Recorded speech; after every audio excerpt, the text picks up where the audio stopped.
it's not unbiblical for a woman to be in a position of leadership in government. Right. But I say that with a caveat, Perry, because God has an order for things, not because of superiority of one over the other, but because of order.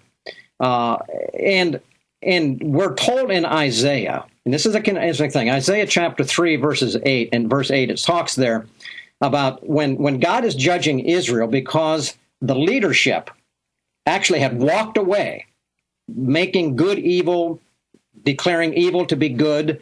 The protectors of the law, God's law, were letting it slip. They rejected all that God had said for them to do as a matter of civil government and God's moral government. And so bad things were happening to the country. And one of the things that God said in the mark of judgment would be, he started out by saying, and I will give children to be their rulers, and babes or babies shall rule over them. It was a mark of the lack of male leadership in positions to which God had called them. They failed. They rejected who God was. They departed, walking away from him. And I think we can draw the parallels to our country, obviously. They walked away from him. And God said, as a result, the people will long, and it talks about this passage, that they would long for anybody. They'd go to their neighbor and say, hey, will you be my leader? Will you tell me direction?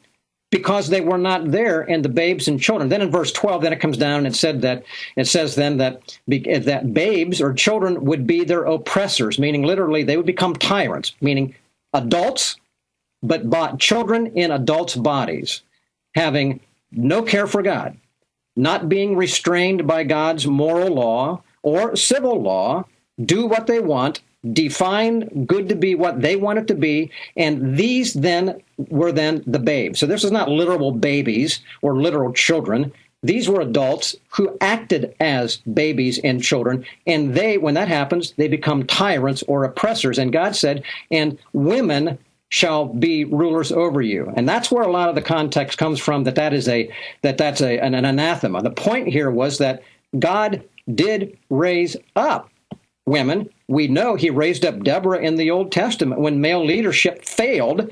Barak the king wouldn't go out to battle, and he said, I can't do that. I need to have somebody go with me. How about Deborah? And God said, fine. Deborah, she'll go with you, but you won't get the credit for the battle. She will. And so that happened. Esther, we know God raised up in her administration for such a time as this. So God does raise up women. There is no question about it. But the real condemnation, it's not the woman in office. The condemnation is the disregard and the absolute inability for male leadership to perform as God intended it. And I believe that that's the application for us now.